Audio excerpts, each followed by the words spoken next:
시간 함께 나눌 말씀은 로마서 10장 1절부터 15절까지의 말씀입니다.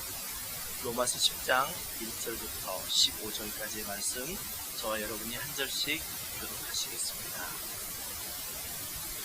형제들아, 내 마음에 원하는 바와 하나님께 구하는 바는 이스라엘을 위함이니 곧 그들로 구원을 받게 함이라.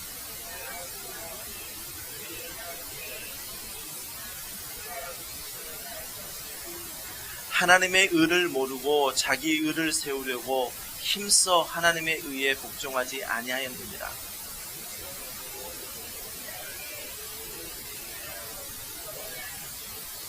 모세가 기록하되 율법으로 말미암는 의를 행하는 사람은 그 의로 살리라 하였거니와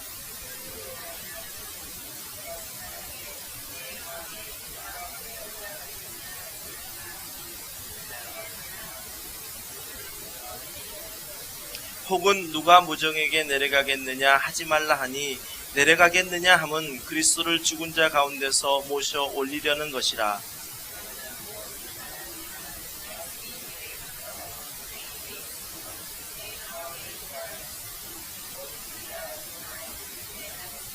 내가 만일 내 입으로 예수를 주로 시인하며 또 하나님께서 그를 죽은 자 가운데서 살리신 것을 내 마음에 믿으면 구원을 받으리라.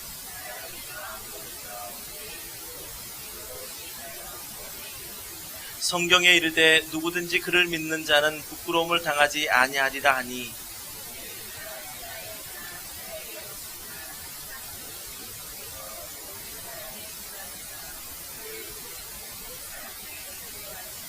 누구든지 주의 이름을 부르는 자는 구원을 받으리라.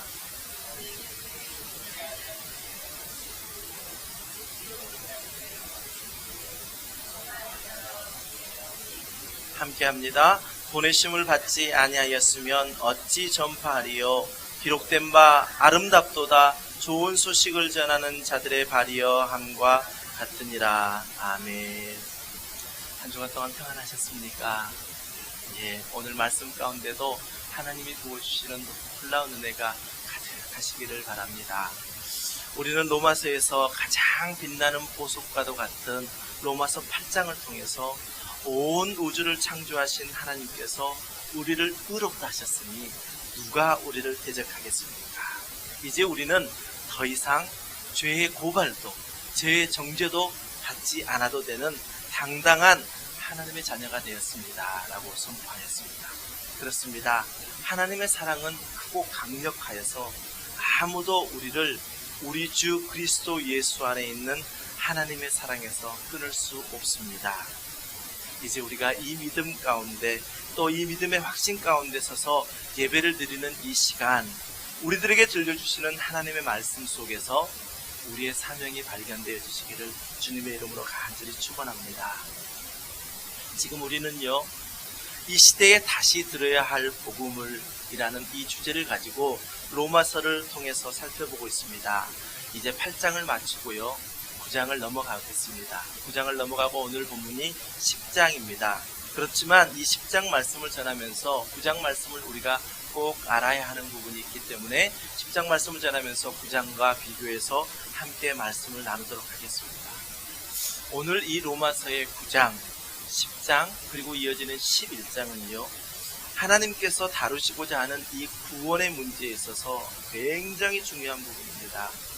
제가 자꾸 말씀드리지만 우리가 성경을 해석할 때에 하나님께서 말씀을 기록하신 분명한 의도를 가지고 그 말씀이 해석되어야 합니다.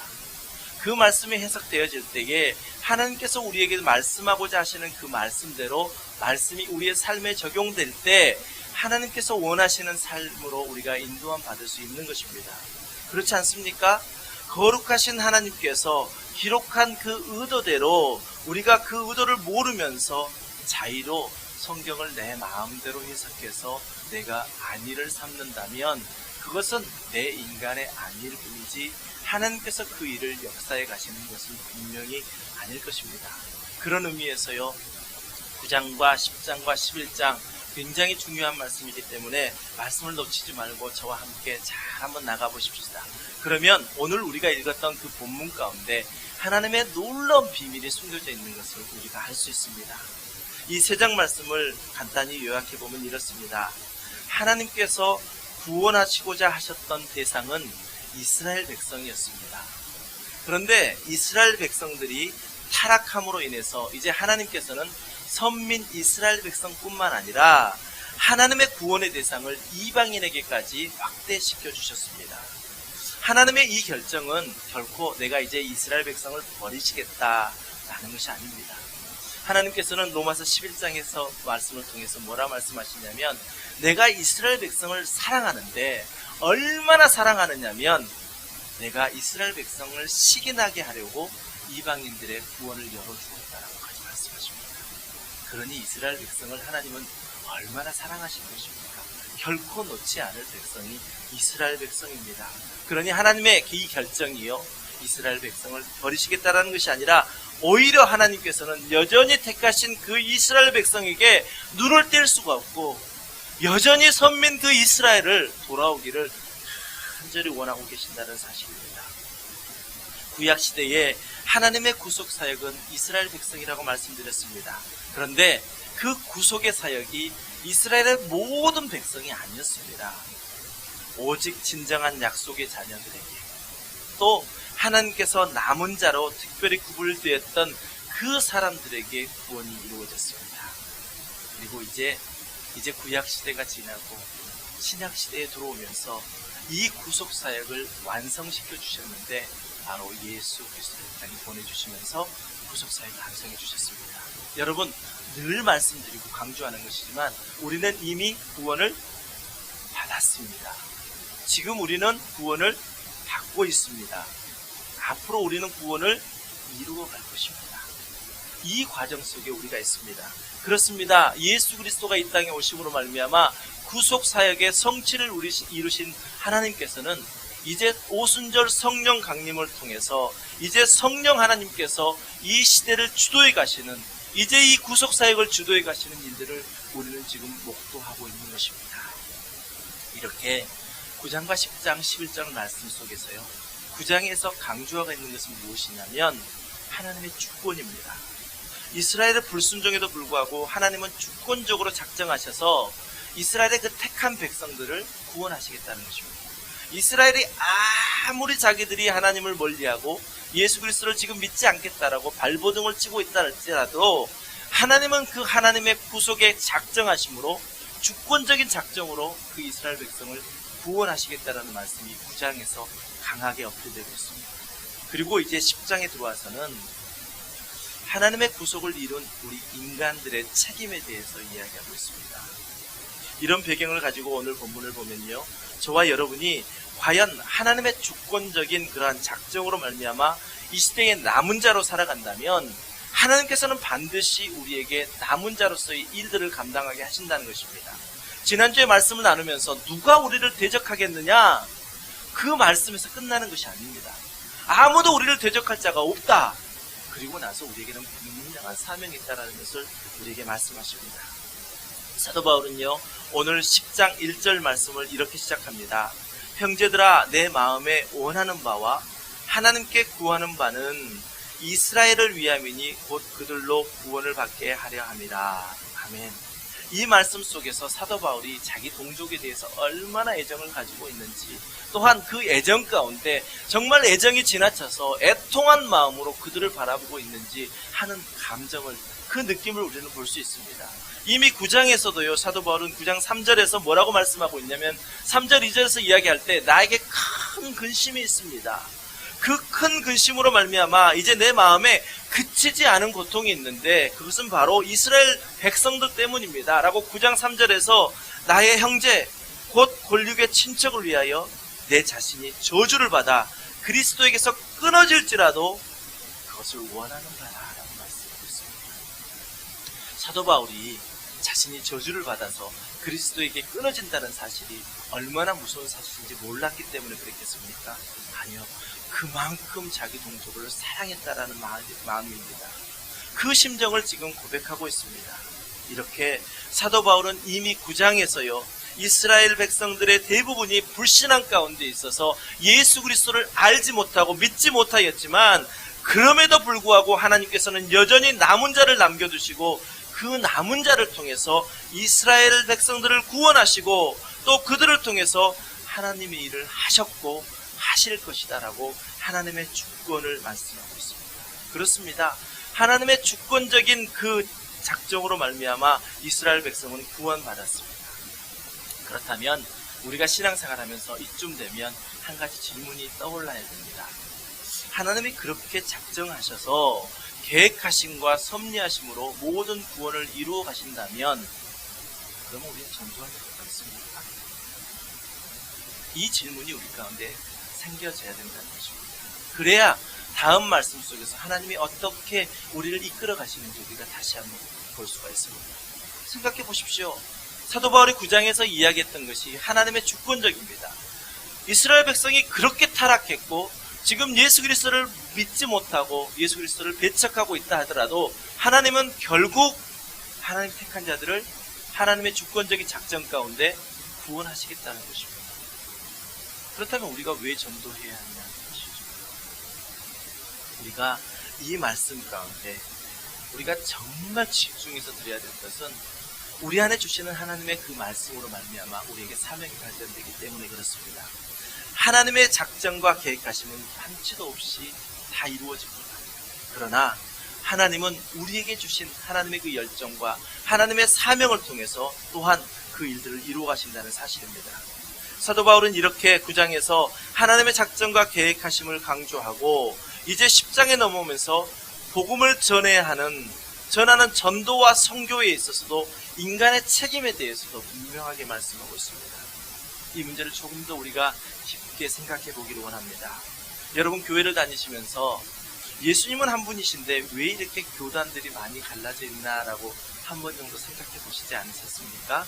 지금 우리가 교회가 속해 있는 것은 장로교회입니다. 그런데 우리 장로교회 말고도 감리교회가 있고요. 또한 성결교회, 루터란 교회, 성결교회 여러 가지 교단들이 있습니다. 왜 그럴까요? 왜 하나님은 한 분이시고 이 땅에 오신 예수 그리스도는 한 분이신데 왜 이렇게 많은 교단들이 나눠져 있는 것이냐라는 것입니다. 이러한 의문도 우리 가운데 한 번 정도는 있을 수 있습니다. 있어야 합니다. 이렇게 여러 교파로 나눠진 것은 제가 오늘 9장과 10장을 비교해서 말씀드리는 것 중에 어떤 교단은요 9장에 말씀하는 하나님의 주권만을 강하게 강조합니다. 또 어떤 교단은 10장에서 이야기하고 있는 우리 인간편에서 책임이요 이것만은 굉장히 강조하고 있습니다. 이렇게 한 부분만을 강조하고 있기 때문에 지금 많은 교단들이 나누어져 있습니다. 그런데 우리가 지금 9장과 10장을 같이 연결해서 보고 있는 것처럼 성경을 살펴보면 분명히 이 둘 중에 하나만을 강조하고 있지 않습니다. 이 두 가지를 같이 강조하고 있습니다. 하나님의 주권도 강조하고 있고요. 우리 인간편에서의 책임도 강조하고 있습니다. 그렇다면 우리가 너무 한 신학자의 주장만을 받아들이면서 우리가 그 교단의 정체성을 디펜스해 가고 있다면 우리는 성경의 바른 뜻을 알지 못하고 있는 것입니다. 성경을 왜곡시킬 수 있는 그러한 이유가 되어지는 것입니다. 여러분 신학자 중에 칼빈이라고 하는 신학자를 들어보셨습니까? 네, 해주십시오. 아시는 분들은. 그런데 생소한 이름이 있습니다. 알미니안이라고 하는 신학자를 들어보신 적이 있으십니까? 많이 안 들어보셨죠? 대부분 장로교회를 계속 다니셨군요. 그렇기 때문에 칼빈의 이야기만 많이 들었을 것입니다. 칼빈이 대표적으로 이 9장에 나타난 하나님의 주권을 강조했던 사람입니다. 그리고 또 반대적으로 알미니안이라는 신학자는 10장에 나오는 인간의 책임적인 측면, 자유의지적인 측면을 아주 강하게 강조했던 것입니다. 이 두 사람은 정말 이 두 가지 주장을 아주 대립된 이 교리를 대표할 수 있는 그러한 신학자들입니다. 신학자 칼빈이 이야기했던 그 9장의 하나님의 주권과 또 알미니안이 강조했던 우리 인간의 책임, 자유의지에 대해서 이 이야기에 대해서 우리가 나누려고 합니다. 그런데 제가 지금 정의하고자 하는 이 정의를 눈을 감고 들으셔도 좋고요.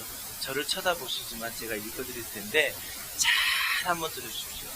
제가 2번 읽어드리겠습니다. 이것을 놓치면 오늘 말씀을 풀어가는 데 있어서 굉장히 혼돈을 일으킬 수 있습니다. 구원은 하나님의 절대적인 주권에 의해 계획되고 끝까지, 다시 말하면 우리를 영화로운 단계까지 이끌어 가시는 하나님의 주권에 의해서 이루어진 것이 분명합니다. 그리고 거기에 더하여 하나님의 작정을 이루어 드리기 위한 우리들의 신앙의 결단 또한 여전히 필요합니다. 다시 한번 제가 읽어드립니다. 구원은 하나님의 절대적인 주권에 의해 계획되고 끝까지, 다시 말하면 우리를 영화로운 그 단계까지 이끌어 가시는 하나님의 주권에 의해서 이루어지는 것은 분명합니다.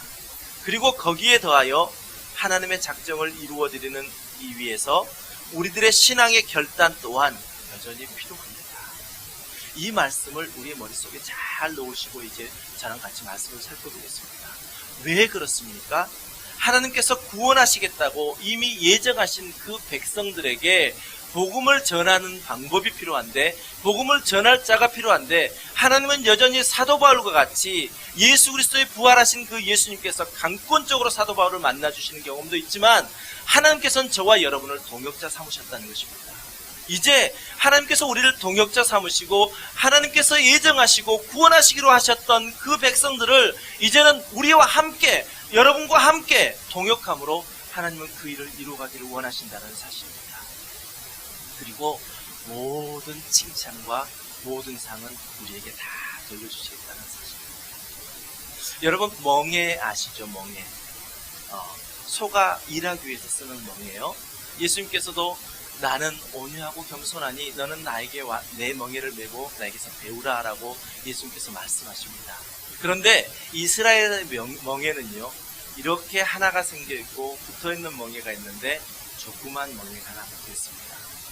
이스라엘에서는 이렇게 밭을 갈 때, 논을 갈 때 어미소와 꼭 새끼소가 같이 밭을 갈았답니다. 어미소 입장에서 생각해 보십시오. 내 아이와 함께 갑니다. 얼마나 어미소 입장에서 힘이 나겠습니까? 자녀 입장에서 생각해 보십시오. 아무 힘 쓰지 않습니다. 어머니 옆에 그냥 따라만 가는 것입니다. 그 칭찬은 누가 다 받는다고요? 내게서만 받는다. 우리 자녀들도 그렇잖아요. 다 우리가 해줄 거 다 해주고 너희가 한번 해봐.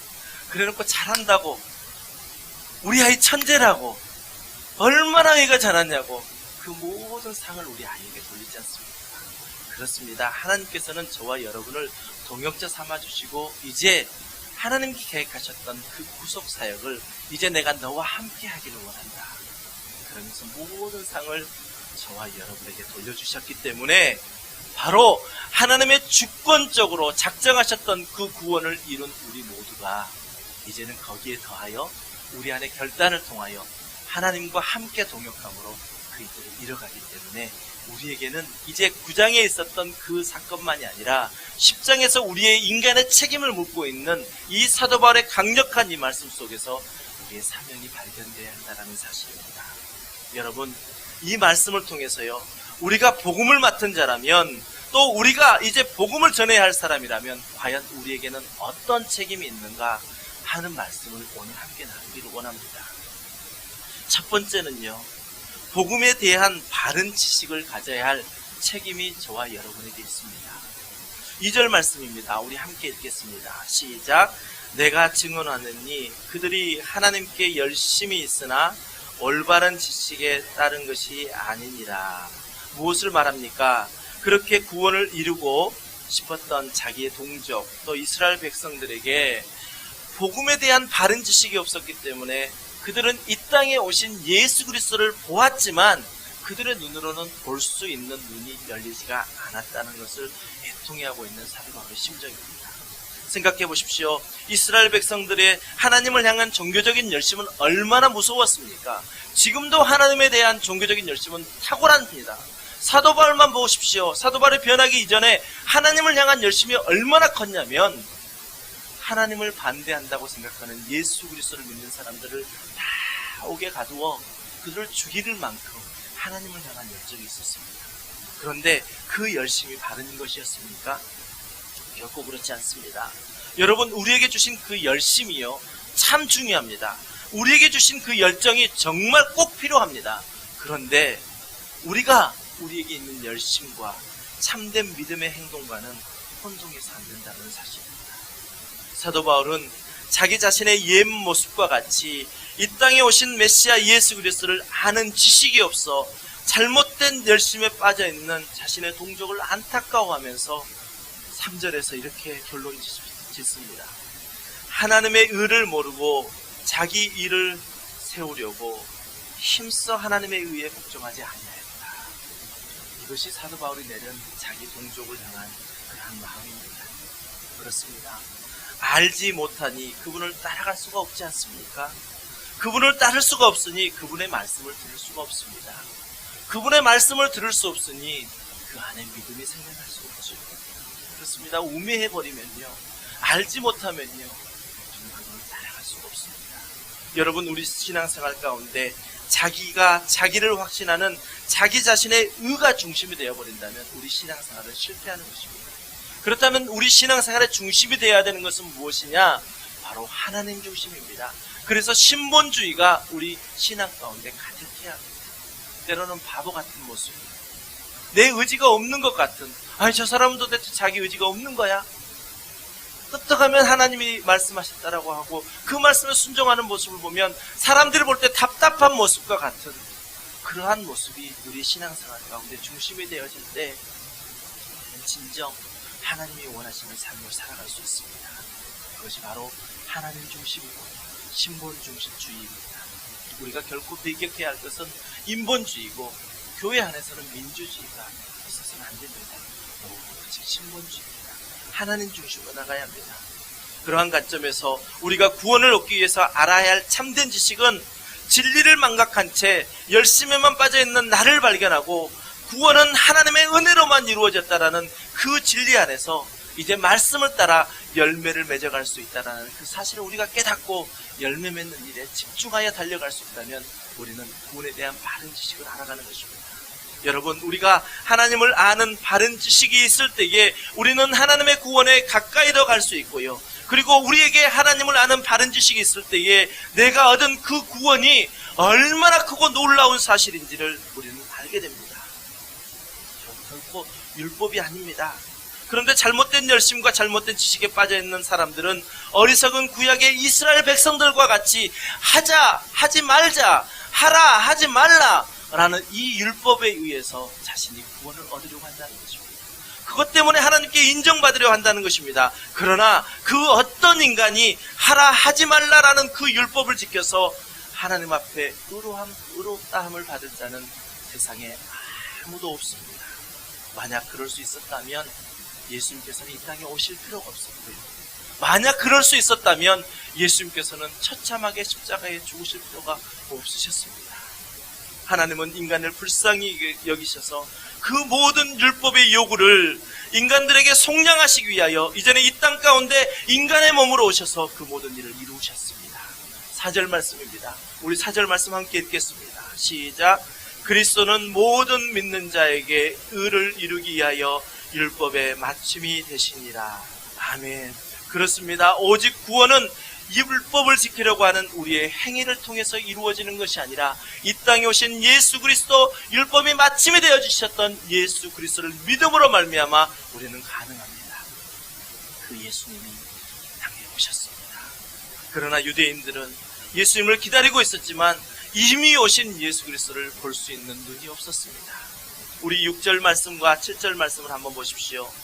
믿음으로 말미암는 의는 이같이 말하되 내 마음에 누가 하늘에 올라가겠느냐 하지 말라 하니 올라가겠느냐 함은 그리스도를 모셔 내리는 것이요 혹은 누가 무저경에 내려갔느냐 하지 말라 하니 내려가겠느냐 함은 그리스도를 죽은 자 가운데서 모셔 올리는 것이라.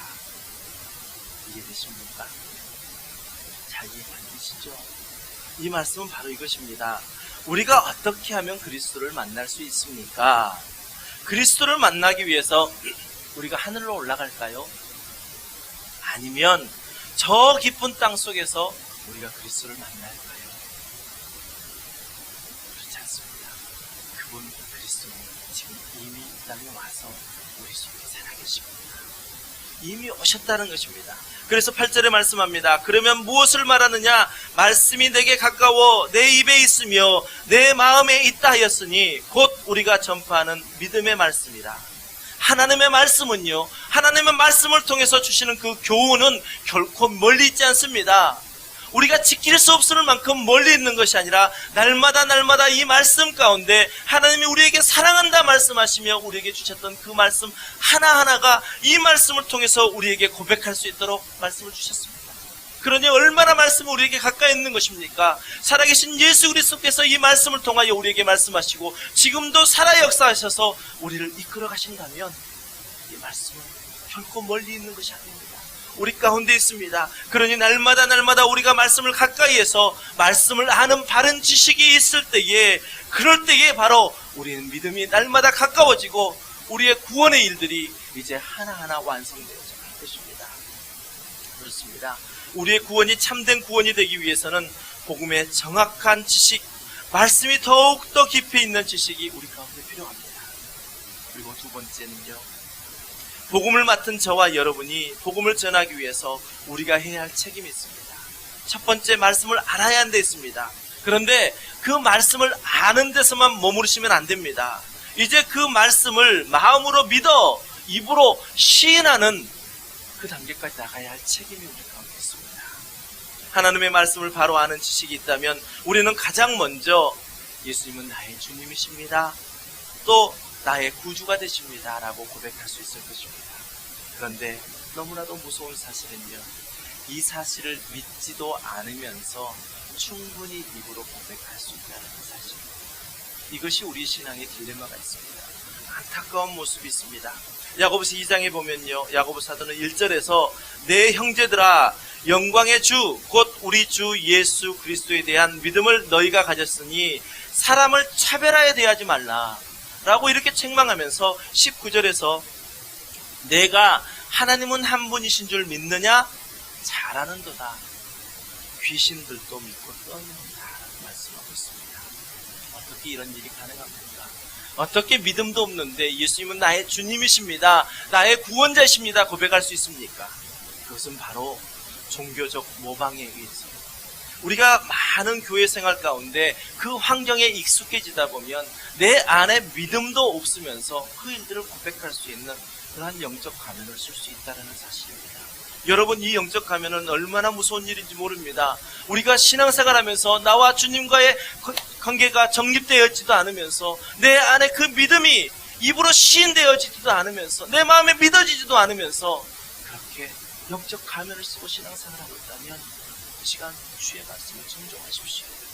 주님의 말씀 가운데 동의하시는 그 마음을 보십시오. 한 영혼이 죽어져 가고 있는 것입니다. 겉으로 보기에는 살아있는 것 같지만 그 영혼이 죽어져 간다면 결코 그것은 하나님 앞에 책임을 면치 못할 것입니다. 여러분, 우리 자신을 다시 한번 주님 앞에 정직하게 내놓고, 하나님, 내가 그 말씀을 믿습니다, 그 말씀을 믿기에 이 시간 내 입으로 주를 시인합니다 고백할 수 있는 저와 여러분 되시길 바랍니다. 9절 말씀에서 내가 만일 내 입으로 예수를 주라 시인하며 또 하나님께서 그를 죽은 자 가운데서 살리신 것을 내 마음에 믿으면 구원을 받으리라 선포합니다. 우리에게 이 구원에 대한 말씀의 지식이 반드시 있어야 합니다. 그리고 이제 그것을 마음에 믿어 입술로 고백하는 믿음까지 나아가시길 바랍니다. 오늘 우리가 찬송가 중에 오 하나님 우리의 창조주시니 내 주님께 귀한 것 드립니다 이렇게 고백했는데요, 우리 입술 가운데 오 하나님 우리의 창조주시니 내 주님께 귀한 것 내가 드린다고 하는데도 내 안에 뜨거움이 없다면, 내 감정이 메말라버렸다면, 내 눈에 눈물이 말라버렸다면, 여러분 이 시간 간절히 구하십시오. 나를 창조하신 아버지 하나님, 온 우주를 창조하신 아버지 하나님, 그 주님을 내 마음에 믿어 내 입으로 시인하게 하여 주시옵소서. 그렇게 고백하시는 시간 되시길 바랍니다. 우리 믿음으로 9절과 10절 말씀을 함께 고백합니다. 시작. 내가 만일 내 입으로 예수를 주로 시인하며 하나님께서 그를 죽은 자 가운데서 살리신 것을 내 마음에 믿으면 구원을 받으리라. 사람이 마음으로 믿어 의에 이르고 입으로 시인하여 구원에 이르니라. 아멘. 분명히 이 시간 성령의 운행하심 속에 예배하는 이 시간 우리의 입술로, 우리의 믿음으로, 마음으로 믿어 우리의 입술로 고백한 이 모든 고백을 하나님께서 받으시고 이제 우리의 구원의 감격이 날마다 넘치게 하실 줄 믿습니다. 또 그렇게 축원합니다. 이제 세 번째입니다. 이렇게 우리 안에 구원의 감격으로 회복되었다면, 또 믿음의 사람으로 살아간다면 이제 우리에게 생기는 것은 열심입니다. 여러분, 처음에 제가 말씀드렸던 열심과 지금 제가 말씀드린 열심은 변화된 열심입니다. 때로는 우리가 열심 가운데 열심히 교회를 합니다. 그런데 우리 안에 마음에 믿어 입으로 시인한 다음에 하나님께서 공급해 주신 열심은 다릅니다. 결코 실족함이 없습니다. 내 힘으로 하는 열심은요, 내 마음에 들지 않으면, 상대가 나에게 마음에 상처를 주면 쉬 사과를 줄 수 있지만요, 내 마음으로 믿어 입으로 시인한 후에 구원의 감격이 넘쳐 나에게 부어주시는 하나님의 열심은요, 나를 변화시키고 있습니다. 그 어떠한 상황 가운데서 나는 웃을 수 있습니다. 나는 기쁨이 가득할 수 있습니다. 저와 여러분, 우리가 이 복음을 듣고 마음으로 믿어 입으로 시인하여 구원을 받는 사람들입니다. 이제 사도 바울은요 13절에서 누구든지 주의 이름을 부르는 자는 구원을 받으리라 라고 선포합니다. 여러분, 이 말씀을 믿으십니까? 아멘. 그렇다면 이제 우리에게 사명이 있습니다. 이 말씀을 우리가 묻는다면 누구든지 주의 이름을 부르게 할 수 있는 자가 바로 먼저 구원을 받은 저와 여러분이란 사실입니다. 14절과 15절에서 그 해답을 우리에게 제시하고 있습니다. 제가 오늘 말씀을 준비하면서 가장 여러분에게 강조하고 싶은 말씀이 바로 이 14절과 15절 말씀입니다. 함께 우리 고백해 보겠습니다. 시작. 그런즉 그들이 믿지 아니하는 일을 어찌 부르리요? 듣지 못한 일을 어찌 믿으리요? 전파하는 자가 없이 어찌 들으리요? 보내심을 받지 아니하였으면 어찌 전파하리요? 기록된 바 아름답도다 좋은 소식을 전하는 자들의 발이여 함과 같으니라. 아멘. 여러분, 우리 안에는 예수의 생명이 잉태되었습니다. 때로는 우리가 구장에서 이미 하나님이 나를 구원하여 주셨는데 끝까지 나를 견인하여서 하나님이 영화로운 것까지 나를 이끌어 가실 거야 라는 이러한 자만 속에 우리가 혹시 십장에 있는 우리들이 맡은 책임을 등한시하고 있다면 여러분, 이 시간 깨어나셔야 합니다. 여러분, 이 시간 깨어나셔서 이 시대의 남은 자로 우리를 남겨두시고 우리를 남은 자를 통하여 하나님이 동행하자 하시고 동역하자 하시고 이제는 그 일을 내가 너와 함께하고 싶다라고 말씀하시는 그 하나님의 음성을 들으시길 바랍니다. 누가 우리를 대적하겠느냐? 아무도 대적할 수 없습니다. 그것으로 끝나는 것이 아닙니다. 대적하지 못하게 하신 하나님은 우리에게 사명을 주시고 그 사명을 통하여 이루어내면 잘했다 상을 주시고 하늘의 면류관을 우리에게 준비해 주시는 분이 바로 하나님이십니다. 그것이 바로 우리의 사명입니다. 여러분, 만약 복음을 가진 자들이 가지 않는다면 누가 복음을 전하겠습니까? 전하는 사람이 없다면 어떻게 들을 수 있겠습니까? 듣지 못한다면 어떻게 믿을 수 있겠습니까? 이 사역이 저와 여러분에게 있는 사명입니다. 이 사역을 감당하기 위하여 하나님께서는 우리에게 건강을 주시고 우리에게 물질을 주시고 우리의 모든 사람들을 안에서 우리의 가족을 주시면서 특별히 믿는 가정으로 그 일들을 감당하게 하십니다. 그것뿐입니까? 하나님을 사랑하는 자, 곧 그의 뜻대로 부르심을 받은 자들에게는 모든 것이 합력하여 선을 이룬다 말씀하시면서 우리 함께하는 교회에 한 분 한 분을 모아주시고 이제는 그 사명을 통하여 나가 전할 수 있는 사명을 우리 교회에 주신 것입니다. 우리 교회 안에서 우리끼리 잘 지내는 것도 중요하지만요, 우리가 잘 지내면서 믿음에 강건해진다면 이제 우리의 이 사명을 감당해야 되는 것이 교회가 마지막까지 지켜야 할 사명입니다. 그렇습니다. 아무도 가지 않는다면 누가 복음을 전하겠습니까? 전하는 사람이 없다면 어떻게 복음을 들을 수 있겠습니까? 복음을 듣지 못한다면 어떻게 믿을 수 있겠습니까? 믿지 못한다면 어떻게 구원을 받을 수 있겠습니까? 여러분, 우리에게 책임이 있는 것입니다. 다른 사람에게 있는 것이 아닙니다. 이미 구원을 주님의 주권적인 작정으로 말미암아 이루어 주시고 이제는 우리에게 맡은 바 사명을 주셨는데 바로 우리가 해야 할 책임이 복음 전하는 삶이라는 사실입니다. 여러분, 오늘 말씀은 15절에서 끝납니다. 그런데 16절에 이렇게 시작합니다. 그러나 그들이 다 복음을 순종하지 아니하였도다. 사도바울이 애통해하고 있는 것은 그것입니다.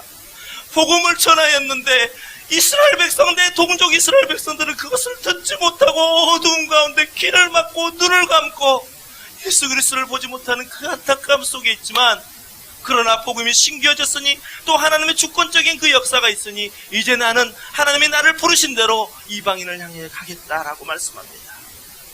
그리고 사도 바울은 이렇게 고백합니다. 나는 내 생명이 다하는 날까지 복음을 전할 것입니다. 모든 사람에게, 그 어떤 누구라도 언제 어디서든지. 여러분, 저와 여러분에게도 이러한 사명이 있습니다. 사명 있는 자는요 결코 망하지 않습니다. 사명 있는 자는 결코 죽지 않습니다.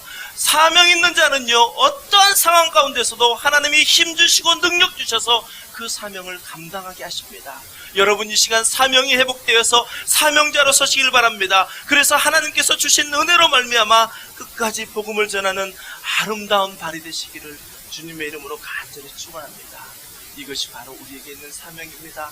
여러분, 우리의 믿음의 형제들과 함께 믿음의 선한 싸움을 싸워가시고 달려가시는 중에 날마다 부어주신 은혜 가운데 우리에게 한 영혼 한 영혼을 주께로 인도하는 놀라운 축복의 열매가, 구원의 열매가 여러분과 저 가운데 하나하나 맺히시기를 주님의 이름으로 간절히 축원합니다.